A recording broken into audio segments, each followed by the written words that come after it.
on right now, brother. Mm-hmm. Welcome to the U.S. Political Prisoner Coalition. This is, welcome to the Northeast Political Prisoner Coalition. Excuse me, I got a lot of thoughts on my mind. So much has been happening the last couple of days. Welcome to U.S. Political Prisoners and you. I'm Brother Frank, and I'm with my brother Tariq. Today's episode is about Imam Jamil Al Amin. He is now an ancestor. On Sunday at 3 p.m., it was reported that he made his transition. We're going to talk about who he is. We're going to talk about, his importance. We're going to talk about the work that we have to do from this point on. He never forsaked us. He gave all he had to our liberation. He gave us some clear ideas about that. So, before I ask my questions, how I normally do when I have somebody on, so we could have a very fluent discussion around the concept, the idea of our captured freedom fighters and what we need to do to freedom. So, brother, just introduce yourself for those who are not familiar with who you are. Yes, I am Tariq. I am a Black Panther. I'm a former member of the Black Liberation Army. I spent 17 years in numerous American death camp prisons as a prisoner of war. Uh, so I'm very happy to be able to talk with the listeners, and thank you for allowing me to come in your space. Thank you. For those who have heard his bio before, it's always mindful that we hear it again, right? Because we have to be reminded of who our captured freedom are fighters are, and the fact that we have them, some of them still around who did their time and have not forsaken their political obligations in terms of organizing for our people's right to self-determination. My first question to my brother is, what is your earliest memory of Imam Jamil Al Amin, and where were you at politically? Okay, but first let me say, Frank, that when I heard that Jamil Al Amin had transitioned to the ancestors, I wanted to run out in the street and make a great noise. And I feel that the Black community really should run out in the street and make a great noise. A part of our heart has been taken from Black people. We have lost one of our great leaders. We have lost our father. We have lost our brother. We have lost our husband. We have lost our teacher. We have lost a freedom fighter. So make a great noise. Uh, when I met Rap Brown, it was in '72, where I was politically, I was of a revolutionary frame of mind. I was working with the Black Panthers and seeing Rap Brown in a place called Old Queens, a jail. It's closed now. It's called Old Queens, but that's where I met him. I was coming back from court and they put me in the bullpen. And H. Rap Brown, Jamil Al Amin, also was coming back from court and they put him in the same bullpen. So we were able to meet and talk. But I should say that Jamil was on the third floor and I was on the second floor in this particular jail. But along with Jamil Al Amin was a person known as Muhammad Ahmed. His former slave name is Max Stanford, and he was an author of some books. And also, let me just add that Jalil Mutakim was also on the third floor. Those three brothers was there. Now, Max Sanford, who is known as Muhammad Ahmed, he has out two books. And his books, he's the author of two books, and one of his books is titled "We Will Return in the Whirlwind: Black Radical Organization, 1960 to 1975," and his other book is titled "Black Social and Political Thought: Selected Writings, Volume 2."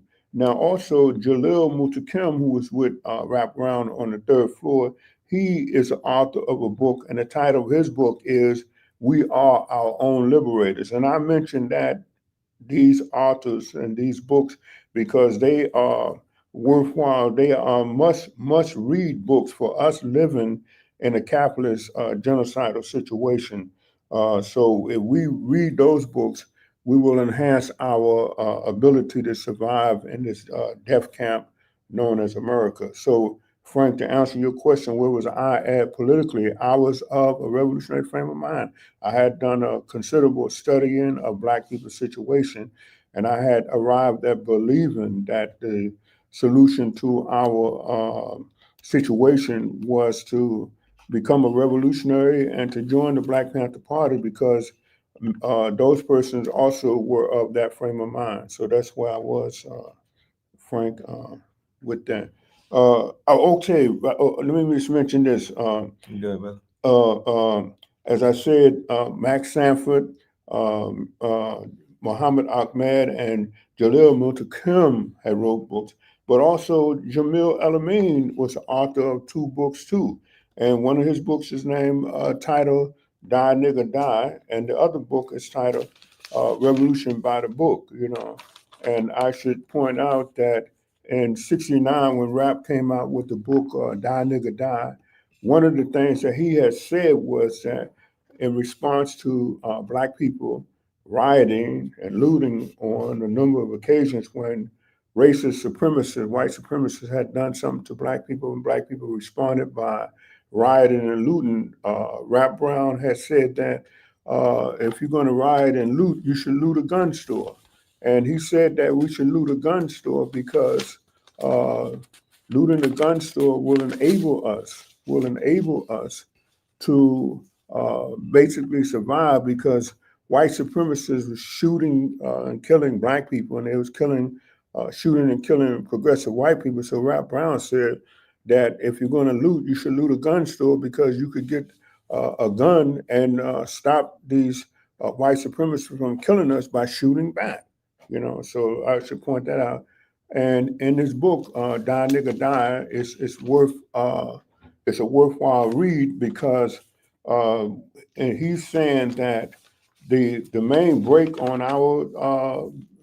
our enslavement, the thing that's holding us back is that Black people have arrived at numerous conclusions, and those conclusions make them think of themselves as a nigger, and a nigger is a person that has arrived at numerous negative conclusions. And one of the conclusions is I'm a stupid person, I'm a coward, everything I do is wrong, and I'm a pile of something. And so Rap Brown said, die, nigga, die. In other words, cleanse your mind of those negative conclusions, and then we can go forward. And the our people should then arrive that after having cleansed their minds of the negative conclusions that the agents of the 1% have trained Black people to arrive at, we should be saying to ourselves, I am intelligent, I am courageous, I make good decisions, and I'm a human being, the most valuable entity in the world. And once you arrive at those positive conclusions, you will go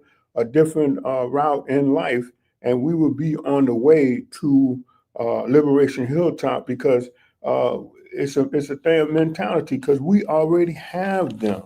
We already have the white supremacists, and that's what they're mad about. We are a significant number of persons in 26 American cities. We are a significant number of persons in 26 American cities. And should Black people decide to take a day off, we will close down America. We already have them, but Black people don't know that. They don't read, they don't know that. We already have them. So we should take a day off. We could close down America. If we take 2 days off, we'll begin to close down Europe. We already got them. So I'm not saying go out and cut a cracker's throat. I'm saying that get your mind together and like Jamil Al Amin was saying, get your mind together, and we could probably do this with demonstrations. But and the leadership has to be of the frame of mind that I'm going forward in spite of the possibility of being killed. And if anybody have to go, the leadership should stand forward and be ready to go and not back down. That's the thing about that. But when I met H. Rap Brown, it was in a place called Old Queens. And in addition to Rap Brown having been at that jail, Jalil Muntaqim and Brother Max Sanford were there. And so Rap and I talked and found out that he knew some people that I knew. So we really was kicking it back then. Wow, thank you for the elaborate time in breaking down who he was and who he is and your personal relationship with him and those experiences, because it's always important to me that I consult with my elders. You're my elder, and you always are teaching me about what happened and who was involved in what, and how you related to it. I think when I ask you those questions, and I think about my political development, and I think about when I first heard about Imam Jamil Al Amin, H. Rap Brown, I probably was watching Eyes on the Prize documentary series when I first heard his voice. I'm not quite sure where I was politically. Obviously, I wasn't where I'm at now. I probably was struggling with ideas I once had in terms of how you must relate to your political conditions, but I really remember his cadence, his ability to be very serious about a particular idea, and that really captured my attention because he had that voice that made you really pay attention to what he was saying. Like everybody, that saying he had, I say violence is necessary. It is as American as cherry pie. So, that saying made me realize the conditions that we were currently in and not to be afraid of violence. It's violence is happening to you. So, in order for you to protect yourself and your people, you have to take on violence. You have to be very serious about that. Um, my next question, before I even get into the next question, I want to say, I was affected by the news about Imam Jamil Al Amin's transition. I run around saying don't let political prisoners die in prison, but yet a political prisoner die in prison. Now I ask myself, did I do enough? Right? We knew 10 months ago that he had 10 months to live. And I know I did a podcast episode, but I should have went to the community of Queensbridge. I should have went to the community of South Jamaica and had a number of copies of this information, put it on buildings, put it on stores, wherever I could have to let the community know what was going on. So, I have to take that on. I have to take that criticism to myself, and I have to be inspired to do more work, to be more committed. And being inspired, I just want to let people know about this upcoming event slash program. It's March for Mumia. It's March. You can go to marchformumia.org, sign up. It's going to be several days, 12 days actually. It's going to be from Philadelphia to Frankville, Pennsylvania. Um, it's a number of miles. It's going to give us the opportunity to put out the idea, the concept of who Mumia is and the fact that he shouldn't die in prison. And with Imam Jamil Al Amin dying in prison, it makes you look at the work to free political prisoners more seriously, and you have to commit yourself more to it. So, my next question is: what was his significance to the civil rights movement? Uh, Rap was he was first he was a member of the Student Nonviolent Coordinating Committee, and that committee became famous, and the leadership became famous for helping to register blacks to be voters in Alabama and other places. But they were encouraging blacks to uh, register to vote, and they was encouraging blacks to run for offices. And they was talking about in areas where black people were the majority that should have been the elected leadership in those areas, but they were not because the Klan had been intimidating and killing black people, torturing and killing black people. And in fact, they had killed some of the student nonviolent persons and other persons who were there in Alabama to register people to vote. And so that it was necessary for the Student Nonviolent Committee to go there to and help the people register to vote and help them run for elected office. But while doing that, a number of persons in the Student Nonviolent Coordinating Committee were of a nationalist frame of mind. And so they decided to repurpose the Student Nonviolent Coordinating Committee, and they changed the name of the Student Nonviolent Coordinating Committee to the Student National Committee. And they began to move in a different direction. They began to move in a nationalist direction, and they were training, thinking about developing Black people collective economic ventures and training Black people to re-Africanize themselves.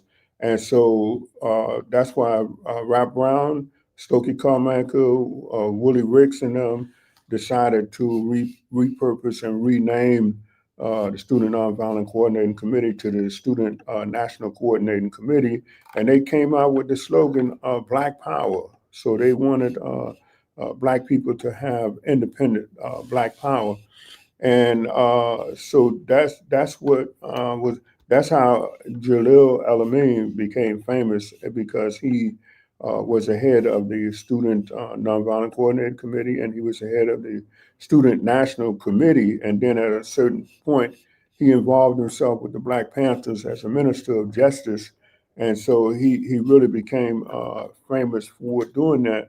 So he involved himself in the civil rights struggle, and those of us who back in those times, we know that he was considered a great civil rights leader because at that time, back during that time, President Nixon had invited. He wanted to have an audience with the civil rights leaders at that time, and he invited. Persons to come to the White House, and Rap Brown was one of those persons who came to the White House. And those of us who know that Rap Brown delivered a presentation that the president didn't sit too well with. He didn't like it at all. So that Rap Brown was considered a high civil rights leader. Uh, and then he was considered a nationalist also because of him having studied Black people's situation, and that's what inclined him to involve himself in the struggle in the first place because of having studied Black people's situation. Okay. Yes, I appreciate that. You always educating me further, and when I think about his significance, as you already broke down, I think about him not ducking, dodging, or deterring leadership. Right? He accepted that responsibility. He accepted that role, and I think that should make us look at ourselves. Right? If we're part of organizing people, what role are we accepting in terms of leadership? Are we removing ourselves from it, avoiding it, and all possibilities, or are we stepping up? Right? We all have different levels of capacity to do the type of work, but I think with him, I think he put it all on the line. Right? He was always applying himself where he needed to be, always providing guidance to a situation. At least from what I observed. What you was about to say, brother? Yes, there's a famous picture of Jamil El Amin, Rap Brown, where he has a bandage on his head. That bandage is covering a wound. The police shot him in the head during one of the riots. The bullet nicked him, but he continued to go forward even though his life had been placed in jeopardy. He had been shot at by the police, and the police had actually hit him, wounded him. But the leadership, and that's what we see in the leadership in the Palestinian situation. They are being killed, but other people are stepping forward. So that we have to know, I don't want my family I don't want my family to live under the circumstances that we've been living under. So I am here available to be killed if necessary. I will not step back. And I was just telling Frank when a police came in my cell with a gun and he said, Haskins, I want to talk to you. I told him, you want to talk? I'm not going to say what I said to him, to the hangman. I'm not going to say it on the radio's program. But I said to him, let him know that you want to talk to somebody, you got to go down, get out of my cell and take your ass down the hallway and find you somebody to talk to. We ain't got no rap, no rap. So, because I'm available to be killed, my hands is not up, not up. I'm not saying don't shoot. I'm saying we have to go forward in spite of the possibility of being shot. That is the only way we're going to stop these people. These people are former abused children. They are doing things to us not because of anything we have done to them. We are mother and father substitutes for abused children. Abused children. That is what is going on. So that we have to step forward to let them know I understand that you're an abused child. I understand that you want to kill somebody, you want to torture somebody, and you want to get revenge for what was done to you. But this has to stop. And so we are the ones to stop it. As Jalil Muta Kim said, he titled his book, We Are Our Own Liberators. And so that means that we have to step forward and go forward in spite of the possibility of being shot. Absolutely. I want to go in before I bring up the next question and we start to discuss that. I want to talk about this quote right here because I think this quote is very important. It says, I seek truth over lie. I seek justice over injustice. I seek righteousness over the rewards of evildoers. I love Allah more than I love the state. This quote is very powerful and important because it is addressed to people who are Muslim and people who are even not Muslim, right? If you're a person of faith and you start going through your doctrines and it material on that lets you know about the world that you are living in, right? You have to make a distinction between are you a lover of the creator or are you a lover of the state, right? The state is going to create conditions that are oppressive to you and your people. And the creator is going to give you a body and a mind to stand up and going to give you ideas in which you should stand up if you want to seek favor with the creator. And I think that quotes makes you really look at yourself and take a definitive position politically. I think it said a lot about him, from him having this Islamic community and impact the lives of so many Muslims, right? And that was what he did at that later part of his life. But that's really his whole life. His whole life is organizing. His whole life is accountability.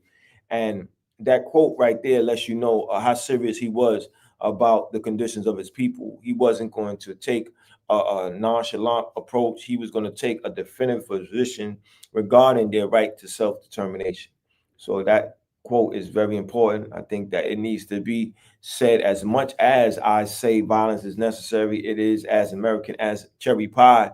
That quote that I mentioned before that one is a quote that lets you really look inside yourself and the conditions of your people and ask yourself, what am I doing? Am I co-signing the conditions of our people or am I actively fighting against it?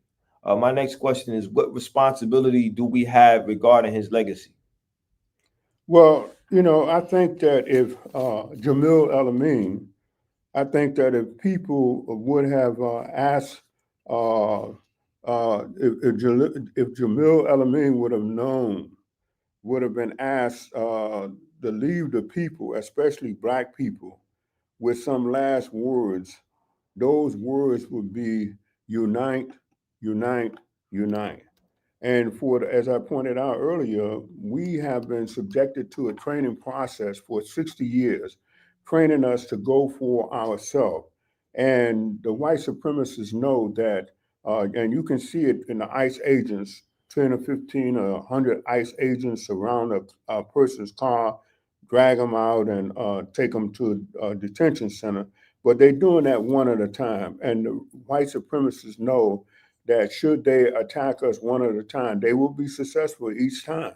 But they also know, and this is why I think that if Jamil would have given us some last words, those last words would be unite, because the white supremacists know that once we organize and once we unite, they cannot defeat us. I know it's only 40 millions of us, but they cannot defeat us. And so Rap Brown's last words would have been unite, and uniting. His legacy is to teach us to unite, and those uniting is going to become more and more important as we move along in the coming years. What we're seeing today is what's going to be in the future, and it's going to be more intense in the future. And the way to defeat that, the way to defeat the white supremacists is to unite. And the white supremacists know they cannot defeat us as a united body. And as I said, in those 26 major cities, we have those 26 major cities. We are a significant number of persons in 26 major U.S. cities, and should we decide, should we come into our right mind, and should the nigga die, die nigga die, should we cleanse our minds of the negative conclusions that we have come at, that we should be afraid and we are stupid and all like that. Once we cleanse ourselves of those thoughts and go forward, we will win. So that's the legacy I think that our brother Jamil Al Amin would have left us with. Yes, I think that when I look at our responsibility to upholding his legacy, and I look at the conditions of our people, there's still the struggle for affordable housing, there's still the struggle for adequate food, clothing, and shelter. All those factors that tie into people's right to self-determination.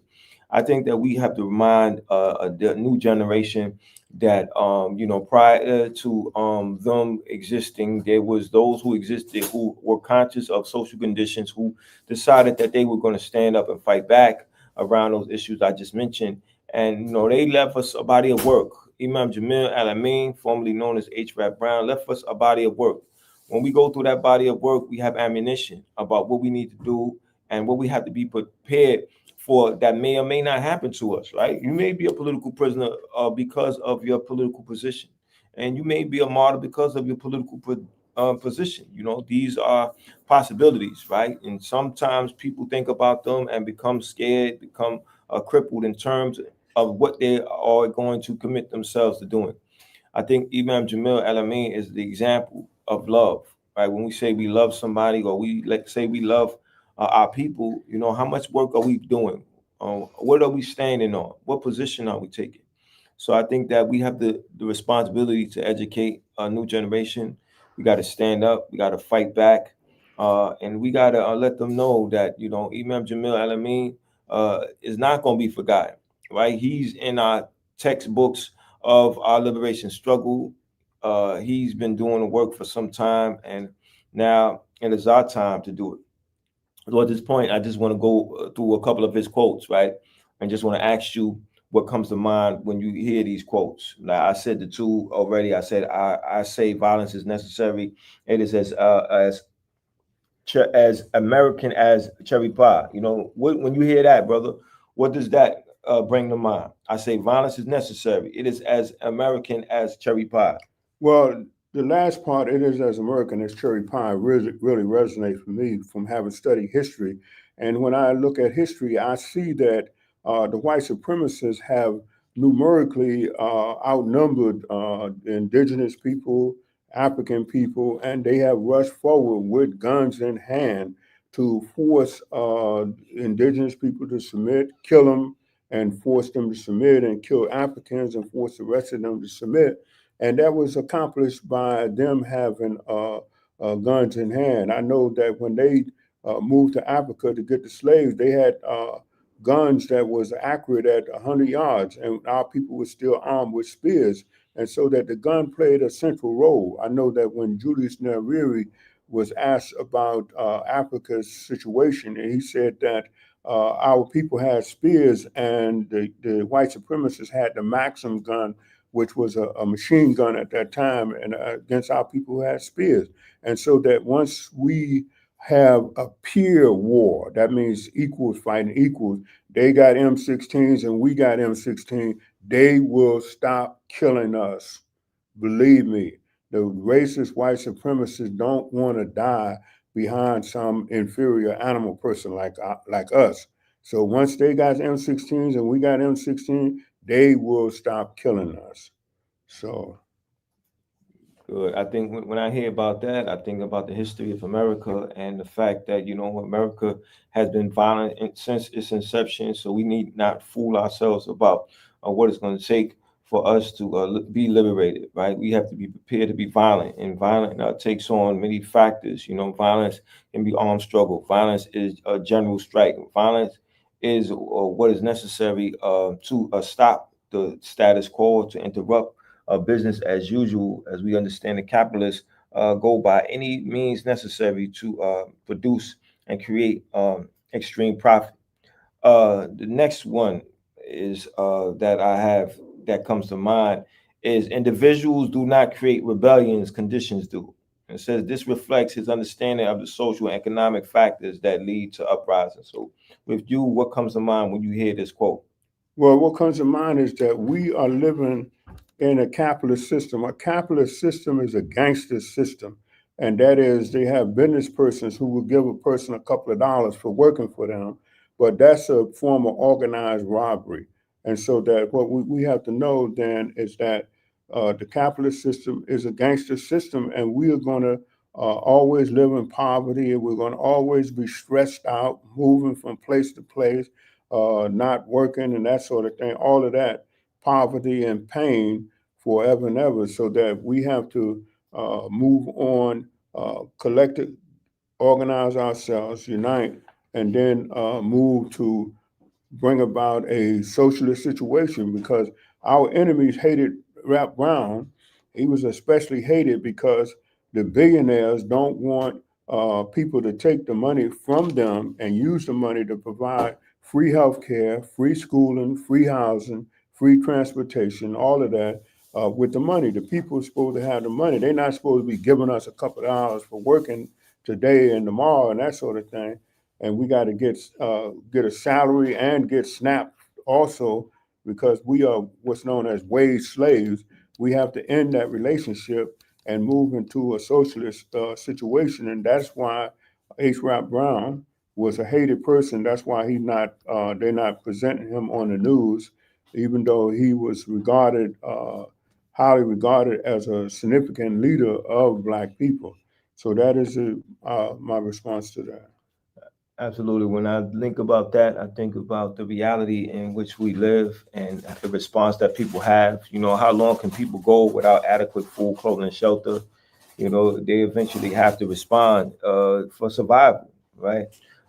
So, in the spirit of Imam Jamil Al Amin, I ask those of you who are viewing, please share this episode. Let's talk, have many discussions about Imam Jamil Al Amin.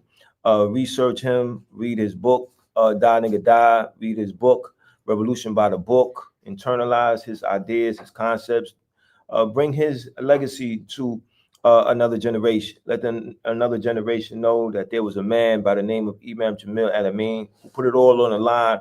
He should not be forgotten. He should be immortalized in our effort to be liberated. Y'all know the call. We say free them all. So Mumia, free Mumia, be a part of the march. Please share the information. Donate if you can't be there. Marchformumia.org. That's the website. Marchformumia.org. That's the website. Let's do what is necessary to not let another political prisoner die in prison. You got any final words, Yes, brother? final words.